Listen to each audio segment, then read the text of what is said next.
avec 1 minute 44. L'écart est en train d'augmenter parce qu'il y a eu une recomposition. On a eu 3 hommes qui étaient échappés, qui ont fait 60 km. Le peloton est revenu alors qu'ils avaient compté jusqu'à 7 minutes d'avance. Et désormais, on a ces 4 coureurs que vous voyez actuellement à l'image, avec des récidivistes d'ailleurs parmi eux, puisque Luca Matisse de l'équipe Bingle était déjà dans la première tentative. Eh bien, il est à nouveau aux avant-postes, mais cette fois-ci en compagnie de Jean-Louis Leny. Jean-Louis Leny aussi, il était dans la première échappée. C'est d'ailleurs lui qui est passé en tête de la côte de Pissotte. C'est la première difficulté du jour. Donc 2 coureurs qui ont réussi à rester aux avant-postes. Et puis Samuel Leroux de l'équipe Van Rissel-Roubaix en compagnie de Javier Issassa de l'équipe Euskaltel de SAR 135 que vous voyez ici à l'image.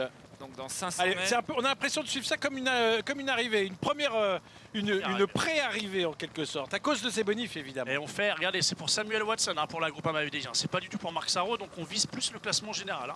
Oui, clairement. Évidemment. Allez, on va tourner à droite, il va rester 500 mètres. C'est la Cofidis qui emmène pour Brian Cocard. Cocard. Qui lui vise à la fois la victoire d'étape aujourd'hui et les bonifs. Parce qu'il sait que le classement général peut lui revenir si ça rigole. Il est bien emmené, Brian. Il a encore 2 coureurs à 500 mètres. Il est en 3e position. C'est Anthony Perez qui est en tête. Dans sa roue, il me semble que c'est Marine Vandenberg, le coureur de l'équipe IF. Là, oui, c'est ça, le 35. Marine Vandenberg qui est l'un des meilleurs sprinteurs de ce peloton. Attention maintenant. Et c'est parti pour Brian Cocard qui lance.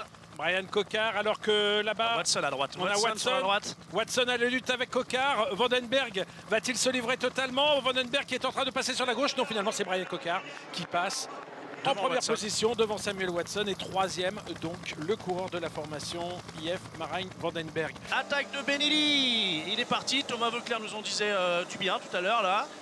Capable d'attaquer à n'importe quel moment. Et ben voilà, il est parti.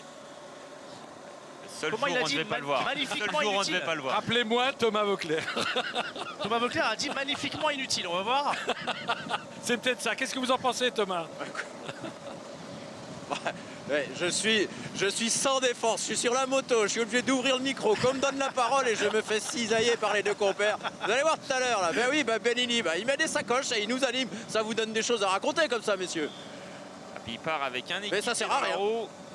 Alors on va voir, parce que clairement c'est en train de faire mal. Thomas, toi tu vois pas, t'es à l'arrière, mais clairement c'est en train de faire mal. On est en train de partir à 3 coureurs à l'avant. Clément Venturini qui s'est écarté pour l'Arkea et un autre IF qui revient et Benelli qui peste contre son équipier. Eh oui, fait la cassure plutôt que de revenir sur moi. C'est un peu l'impression que l'on a. On veut partir à 4. Royaliste que le roi là, c'est compliqué. À 3 sur 4 de la même équipe là, faut pas rêver non plus. Attention parce que ce circuit là, quand on va vers le nord, il a l'air un tout petit peu plus à découvert. Alors pareil, le vent, on en parle beaucoup, mais j'ai l'impression qu'il va pas.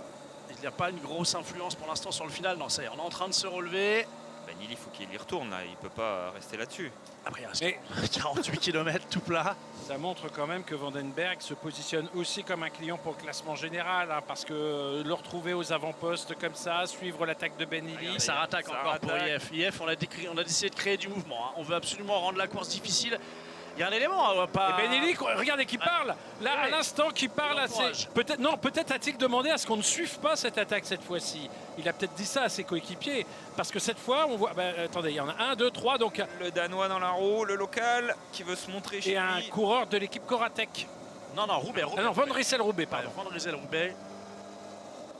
Qui a suivi et derrière on à l'arrière il y a 40 coureurs il y a 40 coureurs qui sont à une vingtaine de secondes, une quinzaine de secondes de cette première partie de peloton avec 4 coureurs de UNOX, 4 coureurs de UNOX piégés, l'équipe principalement piégée et un coureur de IF seulement derrière. C'est le cas de ces Irlandais, parce que même de ces 2 Irlandais, car les frères Rafferty étaient venus à 2 au sein de ce Team 31 Joli Cycle. Il y a l'homme qui est en tête, Darren. Et il y a Adam également qui sont plus en tête. Voilà, il suffit de parler de Darren Rafferty pour qu'il soit repris à 18 km de l'arrivée. 500 mètres à tenir, ça va être très long. On est au kilomètre. Et regardez à droite là, Dainese et dans sa roue c'est Sam Bennett. Là, Dainese qui a emmené encore avec un coéquipier, Brian Cocard à ses côtés, qui a aussi un équipier devant lui. Et côté gauche, on a bien sûr Marijn Vandenberg avec ses 2 équipiers devant lui. Ça va se jouer entre ces hommes. Et n'oublions pas également Sam Watson pour l'équipe à droite. À droite, on roule pour Dekea aussi du côté de l'équipe Arkea. C'est Venturini qui emmène en tête. Et c'est lui qui vient en tête.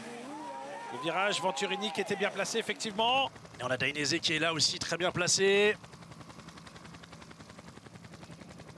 Allez, regardez, c'est peut-être pas terminé. Qu'est-ce qui s'est passé pour Vandenberg qui était mal placé, qui est en train de venir se replacer maintenant dans les premières positions. Allez, le sprint va être lancé. Dainese, on ne le voit pas, il est enfermé.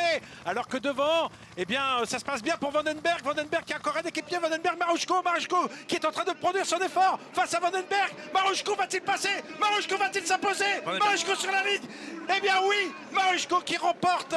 Pas sûr, hein. Ah non, Berastouri, pardon, qui remporte cette étape. Berastouri qui s'impose ici sur la ligne d'arrivée avec quelques encablures devant Vandenberg. Moi, je suis pas sûr. Photo Avec finish, Vandenberg. photo En tout cas, finish. ils savent pas. Hein. Eux deux ne savent pas. Il n'y en a aucun qui a levé les mains. Je pense que personne ne sait, mais On va revoir ça au ralenti. Vous aviez, je sais pas pourquoi j'ai dit, c'était pas Koratek hein, en tête. c'est Euskaltel. C'était Euskaltel. Là, regardez, il est Effectivement, devant, le hein. sprinter d'Euskaltel, c'est Berastouri. Moi, je pense que Vandenberg est devant. Vandenberg qui a peut-être surpris. Regardez Vandenberg 235. C'était de vélo. Berastouri pour l'équipe Euskaltel sur la ligne. Bah écoutez, on voit, il y a le casque qui masque. Le On va attendre la voiture IF. finish. Les cocottes de Ce qu'on France peut sont devant, dire, mais bon. ce qu'on peut dire, c'est que le troisième, c'est sûr, c'est David Decker. Patrick, à vous. Ok. Effectivement, regardez, Ça se c'est joue à l'épaisseur un boyau. d'un boyau. Le boyau de Marine Vandenberg, donc certainement à 26, à 28. Donc Eh. on est sur moins de 3 cm d'écart entre les deux coureurs au bout de 210 km 500.